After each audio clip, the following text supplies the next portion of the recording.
Hello and welcome to part 7 of Functional Music Theory on Guitar. So today we're going to play in a brand new key. Oh my god, we're going to go to the key of G. The previous installments were all in the key of C. So we're going to go into this new key today. So let me get you into the score immediately. Okay, so we have some familiar chords from the previous installment. All of the chords were in C major, so we have some variation, of course, being in a new key, G major.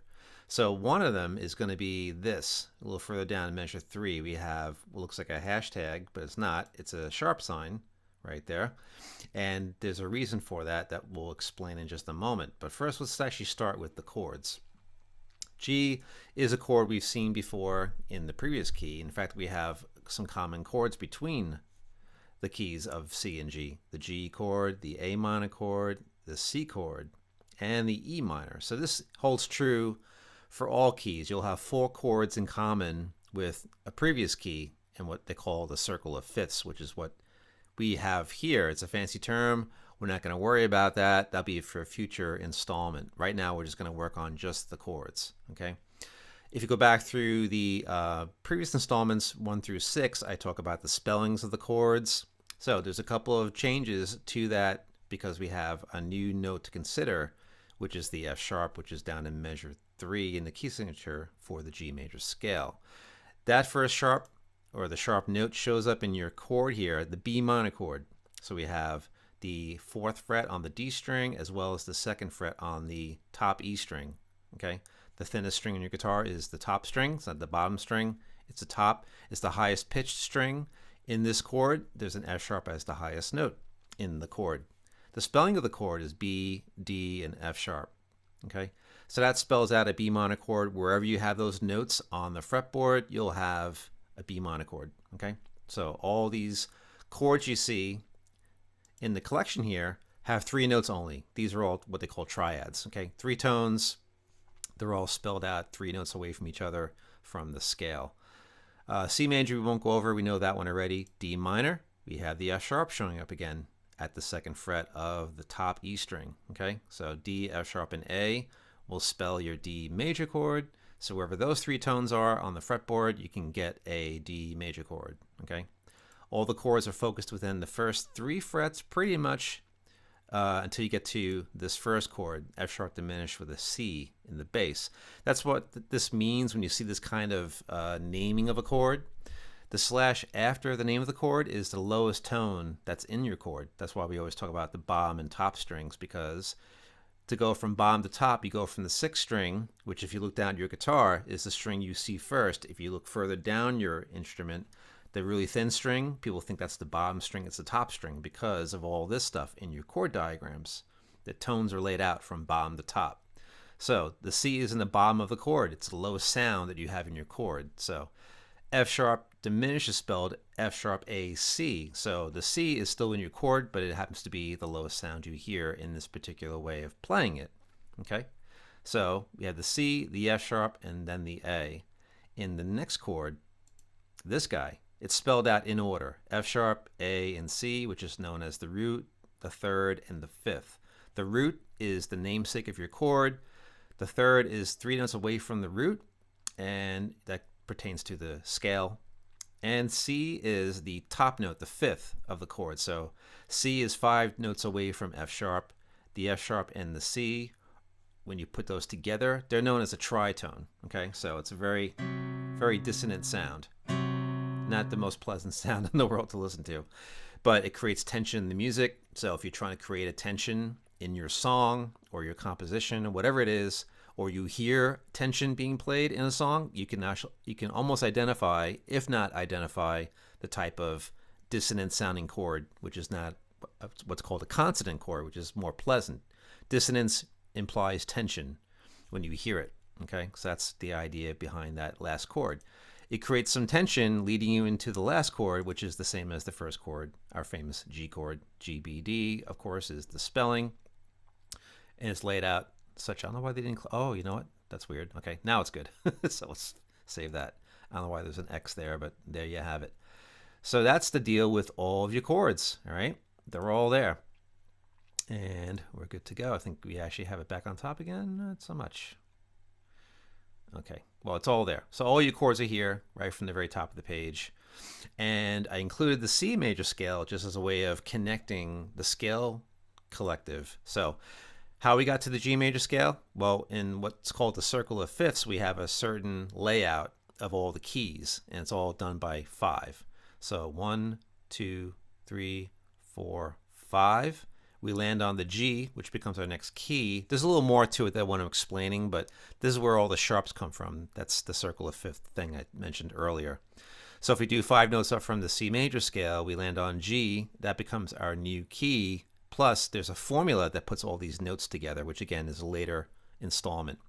Hearing these two scales is nice because you can actually hear the major tonality of the scale collective, right? But being that we're in the key of G, measure 3 is our starting point for all the rest of the notes in the arpeggios, which is basically playing a chord one note at a time. You're keeping the same notes of the chord pretty much, but not the exact voicings of the chords, but the tones that are essential to the chord are laid out in the arpeggios.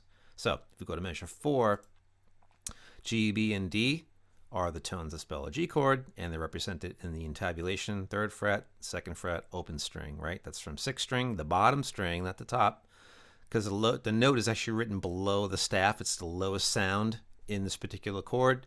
So we go to the bottom string on your guitar, which is the 6th string. When you look down at your fretboard, it's the first string that you're going to see. It's the thickest, the fattest string. That's the bottom, not the top. Okay, so because of sound, right? That's what we're listening for. Bottom string, top string. Okay, so the notes are laid out going up the page, as you can see in the manuscript, and you can see it in the intabulation. We're switching from 6th string to 5th string to 4th string. You guys know, you've seen tabs, so you know what I'm talking about. Okay, so G, B, D, 3rd fret, 2nd fret, open string. Fingers and frets match, by the way, so if you want to play this note with your ring finger at the 3rd fret, you can. Middle finger for that note, open string for the next one. That's just a guide. You can change your fingerings. Whatever makes it easier to play through the arpeggio is up to you. That's just one way you can go and approach it. Next thing is the A minor arpeggio. A, C, and E are the tones here, represented by open string, 3rd fret, 2 notes on the same string. And the next string, the D string, is going to have your 2nd fret note, E. B minor arpeggio. B, 2nd fret on A string, open D string for D, and your 4th fret on the D string, which is where the F sharp is. Okay. If you looked at the other installments, F was in the previous key, the C major. The C major scale has an F in it until you get to measure 3. G major has an F sharp in it. Again, there's reasons for that we're not going to get into today.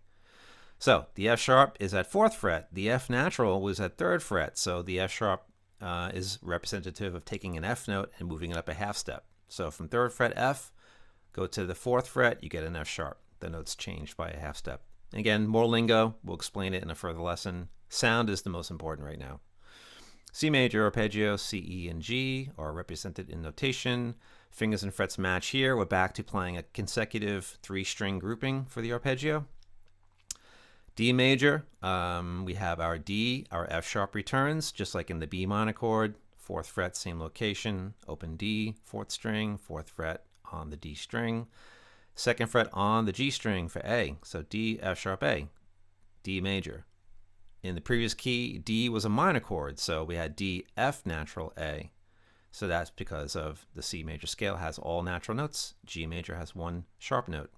So that's where your sharp note is, okay? And you'll see it in the fretboard diagram. I'm going to change the view of the screen so you can see it in a horizontal fashion. So we're going to change the look of the score when we do the playbacks, okay? I just want to go through the score first and then do all the playbacks. E minor, E, G, B, 2nd fret on D string, 2 notes on the same string here, 3rd string is open, G, and 4th fret on the G string is where B is, okay? This tone, if you play 4th fret on your G string and then play your open B string, you can tune your strings together. So, and actually written out wise, that's where B is written out on your open 2nd string. So you have 2 ways you can read a B note. You can do 4th fret on 3rd string or open 2nd string. So I chose to keep it on the same string just to make this a little bit easier. But if you want to, you could go to the consecutive string collective, which would be 2nd fret on the D string, open 3rd string, open 2nd string if you want. That's up to you. However you want to do it. You can see in the fretboard view where the B is. There's a B right there. There's a B over here. I leave it up to you if you want to play your B in a different location. That's half of the fun, is kind of finding the different notes and deciding, hey, I'm going to change the fingering. My teacher was very big on that. Change fingerings, whatever makes it easier to play the notes. Okay, on to the next to last chord, the F sharp diminished chord. This is the arpeggio for it.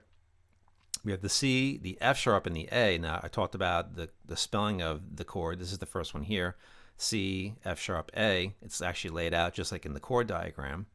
So this particular two-measure bit here, that measure 10 and 11, actually work out pretty well because the chords on top here match the arpeggios.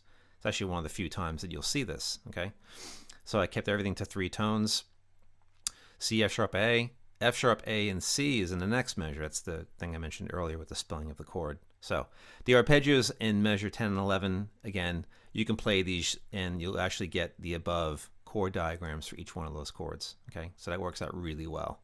Fingers and frets matching, I leave it up to you. If you want to do ring finger, pinky, middle finger for that chord, you can. You can see I changed the fingering on top. If I can get it back. Come on, Mr. Chord. There we go.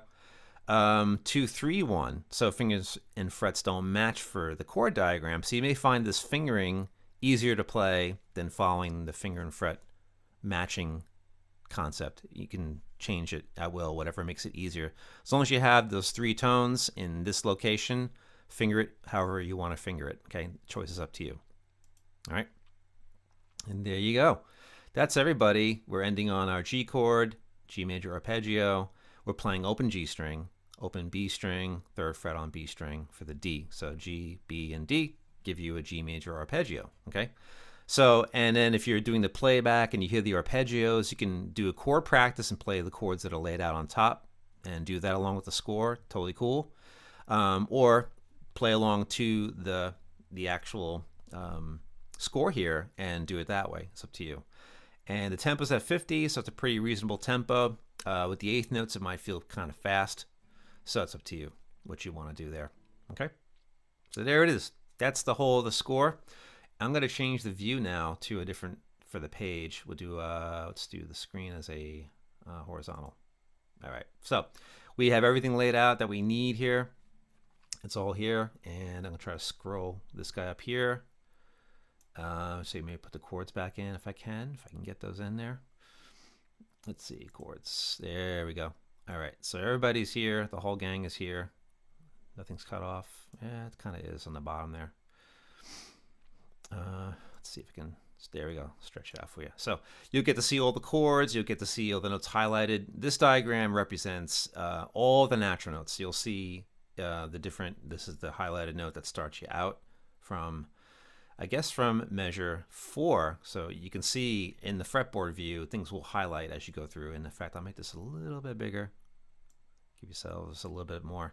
Everything's focused within the open strings up to 4th fret in the case of the F sharp, and there it is, right? So you'll see all that. So let's hear this entire thing, and we'll scroll across the screen. You've seen the other installments, so you'll see what's happening. Here's your 4 measure click, 4 beat click in the beginning. Here it comes.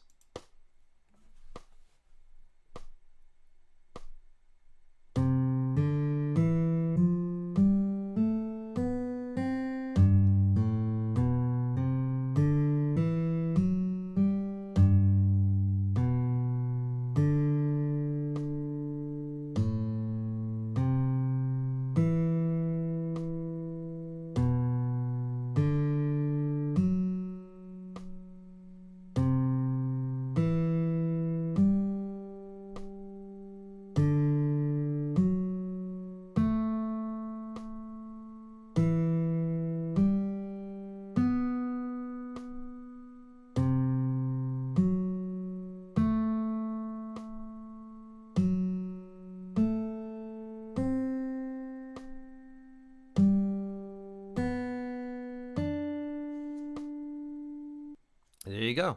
So that's everybody. That's the entire thing as you just saw. And you have a choice of playback. You can play along with everything. You know, you can just listen a few times.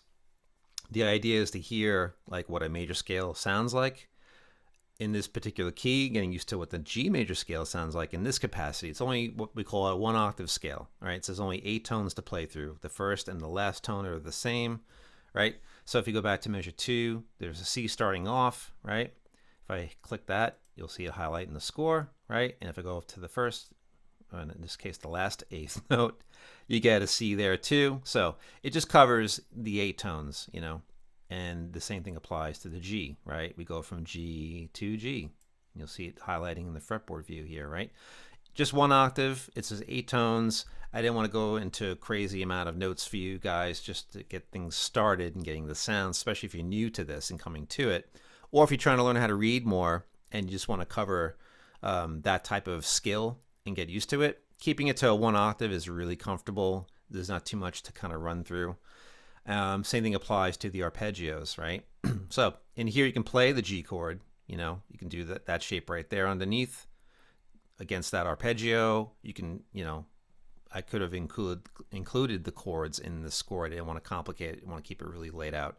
There'll be more room for that in further installments of this key. Okay, this is just to start things off. So feel free to take whatever way you want to play through the score. It's all up to you, of course. However you want to go around it, it's not a problem. So that's the collective right here. So that starts you out in the key. Chord progressions will be the next type of thing that we'll get into and sort of work through that with some strum patterns. But for now, see if you can get a good, comfortable handle on the information that's laid out here, you know, what the chords are in the key, and then take that and apply it to your listening. See if you can identify maybe the song is in the key of G that you're listening to, or your favorite song at the moment or for the week or whatever it is. 2 songs that spring to mind that are in the key of G, even though they start with a different chord.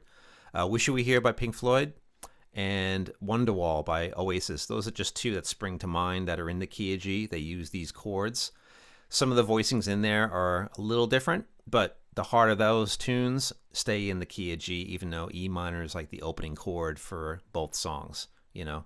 So have a listen to those songs if you need a reference song for this key. That's one way you can go about this as well.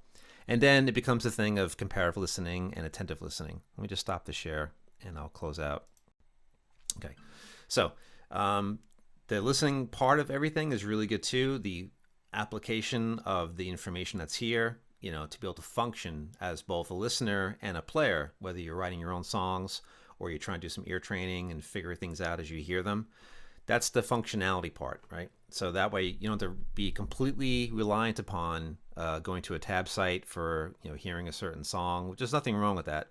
You know, people do that all the time, of course. You know, it's one of the things about YouTube. You can go and find a song and, you know, learn how to play it. So I'm offering a little different take where you can actually work your ear a bit more on your own through playing through the chord collection, you know, in any order you want, in order, play, you know, the last chord to the first chord, however you want to do it, mix the arpeggios together. So lots of interesting things that will happen with the material, you know, and some of the stuff you might know already. So there might be something in here that you don't know and you want to get used to what that's all about. There's lots of ways to approach the information. So take it as you want, do what you want with it, but the idea is we want to function as a player in both playing and listening to figure out what's happening in the songs you listen to. Or if you're writing a song and you want to figure out what you did after the fact, maybe all the chords you wrote for your song are in this key. So it's a very popular key. Tons and tons of different tunes that are in this key. It's pretty amazing. So very popular. Even the way some of the chords are played, like that G chord in the beginning. You know, typically you would have like something like a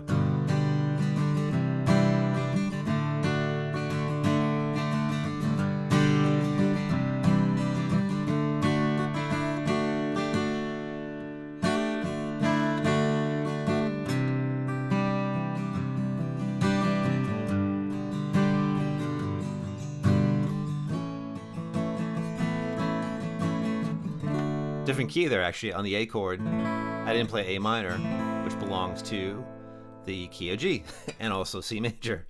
So anyway, when you start playing with these chords, inevitably something starts to kind of, you know, remind you of something when you hear it. That's the comparative thing. The comparative playing, actually listening, allows you to play other songs because you're hearing something that sounds familiar.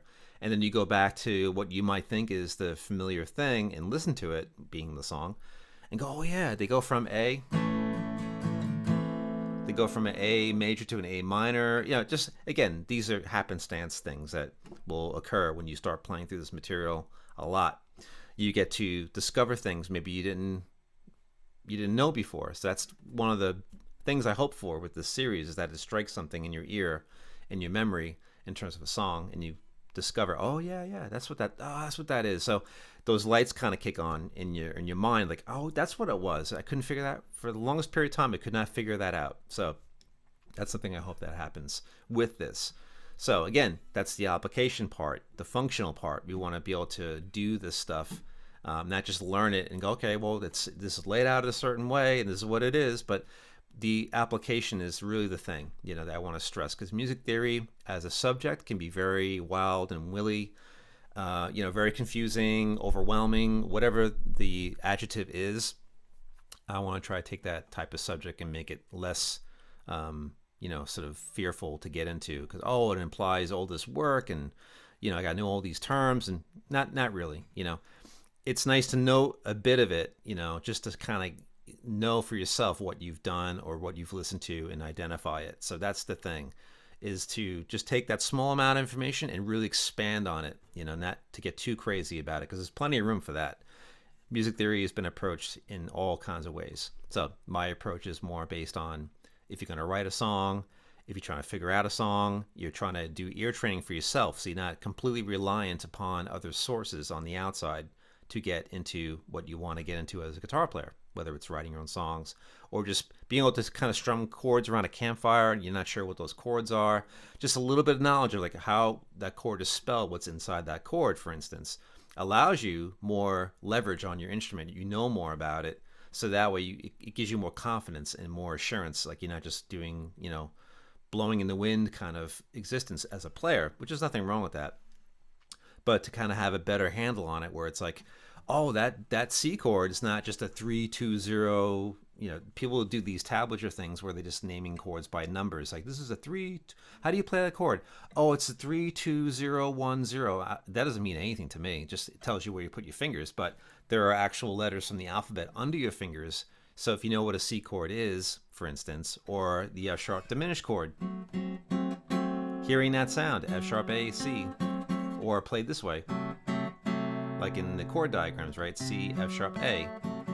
If I know those tones, and I know what spells that F sharp diminished chord, that gives me leverage to play around with the shape and get all kinds of diminished chords. And then letter-wise, I can do a location thing under my middle finger, the ring finger, the first finger, and identify other chords of that same sound. Maybe there's a song that groups together, a certain chord type in a row. So that's part of it too. When you get these discussions about chord forms, like I mentioned on those F sharp diminished chords, those are chord forms because they don't involve open strings. You could take the shape and move it around. So I can go on and on for hours, and I won't. But again, there's lots to chew on here. Take it as it comes. Don't think too much about it. Just play and listen. That's the thing. That's the heart of the whole entire thing. Apart from what I just said, is take everything and just listen, play and listen. That's the main thing, because it's going to lead you into other areas, which is really exciting. And guitar is that kind of instrument. It goes in all different directions. And that's the overwhelming part, is the fact that you can do that. You could change your guitar, tune it completely different to a chord, for instance, like a G chord. There are tunings of guitar that are based on keys, like open G tuning, open C tuning, all that crazy stuff. So if you know information that's in this particular installment on the key of G, and you want to retune your guitar, you're writing a song, and you want to retune your instrument to match an open G chord, or in this case, G chord, but tune your guitar in that voicing with all the open strings, being these are the open strings and not fretting anything. So it's crazy the amount of stuff you can get into. So on that note, no pun intended, I'm gonna wrap it up. And I really hope that you find this information interesting and it gives you a springboard into other things, gets you more familiar with the key of G. Again, very popular key, and that's just what standard tuning that the guitar is in right now. It's not in any weird tuning. It's all standard tuning. Use your tuner. And if you have trouble, if you have trouble finding the note you're playing, you can use your guitar tuner and play a single note on a string, and it'll tell you the name of the note. And hopefully, if your guitar is in tune, it gives you the proper name of the note at the fret you're playing. So tune your guitar before you play. And if you're really having a hard time, like seeing what's on screen and translating it to the guitar, use your guitar tuner. Just play a note at a certain spot on your string and see what note registers on the screen. So that's another way you can actually learn the names of the single notes, which could help you with your chord. So if you play your chord and your tuner's on, you go through each note one at a time, it'll display the letters and you can make a note of it. So anyway, I'll call it a day. I think I've threatened that like 3 or 4 times already. So thank you so much for being here.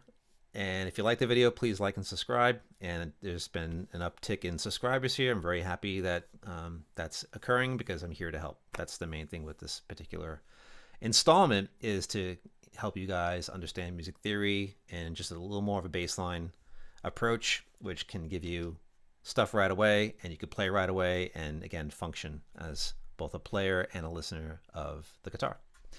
Have a great one, guys. Thank you. We'll see you on the next video. Take care.